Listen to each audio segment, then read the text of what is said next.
Commerce class में। आज मैं आपको चैप्टर इशूड ऑफ शेयर में समतांश और पूर्वाधिकारांशों का एक साथ निगमन बता रही हूँ। Issued of equity and preference share, समता तथा पूर्वाधिकारांशों का एक साथ निगमन। A limited which has been registered with an authorised capital of rupees 20 lakh divided into 1 lakh equity share of rupees 10 each and 10,000 preference share of rupees 100 each। इसकी हिंदी है, ए limited ने की जो अधिकृत पूंजी है वो 20 लाख रुपए है, जो कि 1 लाख रुपए समतांशों में जो 10 रुपए का एक है और 10,000 पूर्वाधिकारांशों में जो 100 रुपए का एक है में विभक्त है। Offer to the public for subscription 60,000 equity share and 8,000 preference share। उन्होंने विक्रय के लिए 60,000 समतांश और 8,000 पूर्वाधिकारांशों को रखा। The amount payable both type of share was as following। दोनों तरह के अमाउंट इस प्रकार ली गई। 10% एप्लीकेशन 10% आवेदन पर, 30% ऑन अलॉटमेंट और 30% आवंटन पर, 30% on first call 30% first call पर और 30% on second and final call और 30% की सेकेंड और फाइनल कॉल पर दी गई। All the share except 500 ordinary साधारण, यानी साधारण का मतलब है समतांश share on which final call money and 600 preference share on which first and final call money not paid were taken up and money duly paid. 500 समतांशों पर, साधारण अंश यानी समतांशों को छोड़कर जिन पर फाइनल कॉल नहीं आई और 600 पूर्वाधिकारांशों पर जिन पर फर्स्ट और फाइनल कॉल नहीं आई, सभी राशि प्राप्त हो गई। You are required to pass journal entry and cash book. आपको जर्नल एंट्री और कैश बुक दोनों बनानी है। अब मैं आपकी टेबल बना रही हूँ। टेबल आपकी सबसे पहले मैं प्रीफरेंस शेयर और ये इक्विटी, आपके जो इक्विटी शेयर थे वो कितने थे, इक्विटी शेयर कितने इशू किए थे इन्होंने, 60,000 समतांश कितने का एक है, 10 रुपए का एक है। और प्रीफरेंस शेयर कितने किए थे, 8,000 प्रीफरेंस शेयर जो 100 रुपए का एक है निर्मित किए। एप्लीकेशन पर इन्होंने कितना रखा, एप्लीकेशन पर 10%, अलॉटमेंट पर 30%, फर्स्ट कॉल पर भी 30% और सेकंड कॉल पर इन्होंने 30% रखा। एक चीज़ ध्यान रखिएगा, जब भी 100 रुपये हो तो 10 × 100/100 तो कितने का हो गया शेयर, 10 रुपये का एक हो गया। तो ये 10 रुपये का एक है तो इसे 8,000 से हम मल्टीप्लाई कर देंगे। और ये जो शेयर है 10 का है तो 10 × 10/100 तो कितने का हुआ, 1 रुपये का, यानी 1%। ऐसे ही 10, ऐसे ही आप 30%। तो ये आपका 10 की एप्लीकेशन हो गई, एक रुपये एप्लीकेशन हो गया, ये 3 रुपये, ये 3 रुपये और ये भी 3 रुपये। यहाँ आप 60,000 से मल्टीप्लाई करेंगे। 8 की 10 से करेंगे हम तो 80,000, यहाँ 30,000, यहाँ भी 30,000 आ जाएगा,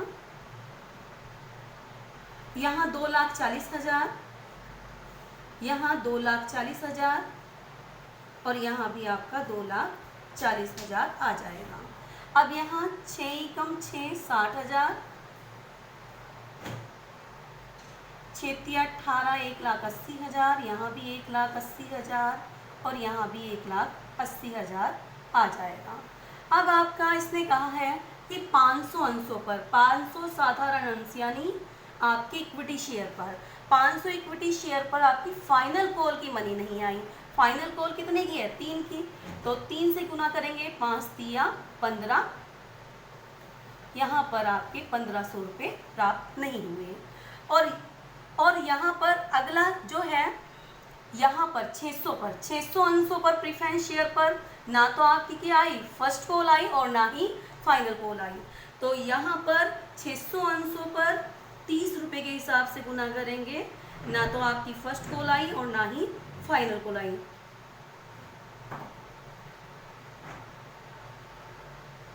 शेष सभी रकम प्राप्त हो गई। यहाँ हम 18,000 कर देंगे और यहाँ भी हम 18,000 माइनस कर देंगे और यहाँ हमारे 1500 माइनस हो जाएंगे। अब हम क्वेश्चन स्टार्ट करते हैं। एक चीज़ दिमाग में रखिएगा आप लोग, जब भी आपको जर्नल एंट्री और कैश बुक दोनों बनाने को कहा है तो आपको बैंक की एंट्री करने की आवश्यकता नहीं होती। तो सबसे पहले यहाँ पर equity share application account debit to equity share capital account being equity share application money transfer to share capital account. यहाँ आपका जो इक्विटी शेयर है वो 60,000 रुपये आए हुए हैं, तो आपकी यहाँ 60,000 रुपये की आ गई थी। आपको एक तो इक्विटी शेयर की करनी है, दूसरी प्रीफरेंस शेयर को लेना है। Preference share application account debit to share capital account being preference share application money transfer to share capital. यहाँ पर जो हमारी प्रीफरेंस शेयर पे एप्लीकेशन के आए वो आपके 80,000 रुपये आए। अब हमारी अगली जो है इक्विटी की बनेगी। Equity share allotment, same entry है, बस आपको एप्लीकेशन की जगह यहाँ पर अलॉटमेंट लगाना है। बहुत ही आसान है, याद करना है इसको। To equity share capital account being equity share allotment money due. यहाँ पे आपकी मनी ड्यू हो गई। आपकी इक्विटी शेयर में कितनी आनी थी? 1,80,000 रुपये आने थे। आए कितने आपके? Preference share allotment account debit to preference share capital account.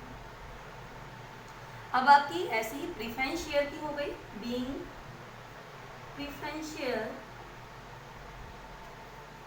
Preference share allotment money receive. कितने पैसे रिसीव हुए हमारे? इसमें हुए हैं 2,40,000।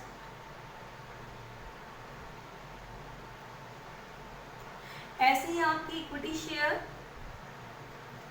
अलॉटमेंट की जगह first call account debit to equity share capital. यहाँ पर स्पेस नहीं है इसलिए मैं इसकी नरेशन नहीं लिख रही हूँ। नरेशन सेम रहेगी, बस आपकी फर्स्ट कॉल आ जाएगी 1,80,000। ऐसे ही आपकी preference share first call account debit to preference share capital account. इसमें आपके आने थे 2,40,000।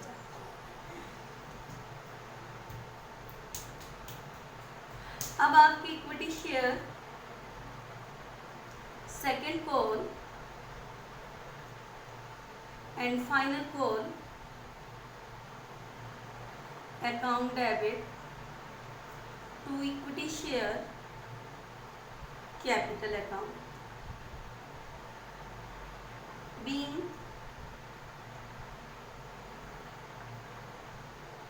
इसमें आपकी आ गई 1,80,000। ऐसे ही अगला preference share, second and final call, account debit to preference share capital account. Being, narration आप लिख लीजिएगा और यहाँ पर आ जाएगा 2,40,000। ये आपकी जर्नल एंट्री हो गई।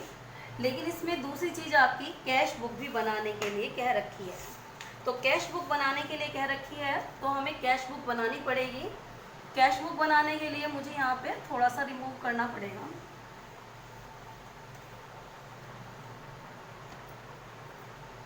यहाँ कैश बुक कह रखी है तो कैश बुक आपकी इस तरह बनेगी।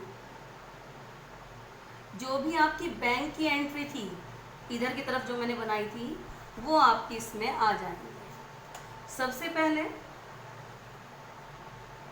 To equity share application account. Equity share application में पूरा 60,000 आपका प्राप्त हो गया था।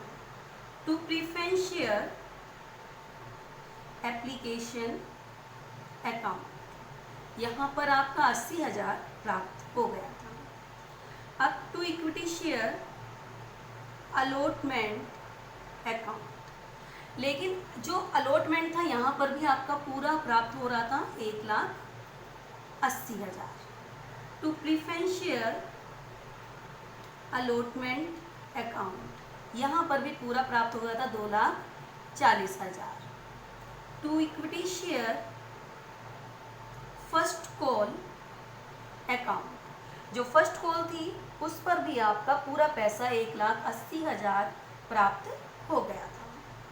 To preference share first call account, जो प्रीफरेंस शेयर है उस पर आपका फर्स्ट कॉल में आपको याद होगा मैंने कराया था माइनस था 2,40,000 रुपया था। 2,40,000 में से आपका जो था 18,000 रुपया प्राप्त नहीं हुआ तो कितना प्राप्त हुआ? प्राप्त हुआ 2,22,000। 2,22,000 रुपया इसमें प्राप्त हुआ था। To equity share second call account, second call में भी आपके प्राप्त नहीं हुए थे। कितने प्राप्त नहीं हुए थे? इसमें 1,500 रुपये प्राप्त नहीं हुए थे। जब हम 1,80,000 में से 1,500 घटाएंगे तो हमारे 1,78,500 बचेंगे। ऐसे ही two preference share second call account, second call में आपके कितने पैसे नहीं आए थे? वही नहीं आए थे 2,22,000। 2,40,000 में से 18,000 को घटा देंगे 2,22,000। अब आप इसका टोटल करना होगा। इसका टोटल करके आया 13,62,500। अब यहाँ पे आपका ये सेम यहाँ पर दोनों तरफ बराबर होता है। यहाँ पर लिखेंगे बाय बैलेंस कैरिड डाउन 13,62,500। इस बैलेंस को हम आगे ले जाते हैं टू बैलेंस कैरिड डाउन, यही आ जाता है सेम रकम 13,62,500। बहुत ही आसान है। अगर आपको 2 या 3 बार आप इसको करके देखेंगे तो ये एंट्री याद हो जाएंगी। बहुत ही आसान है ये।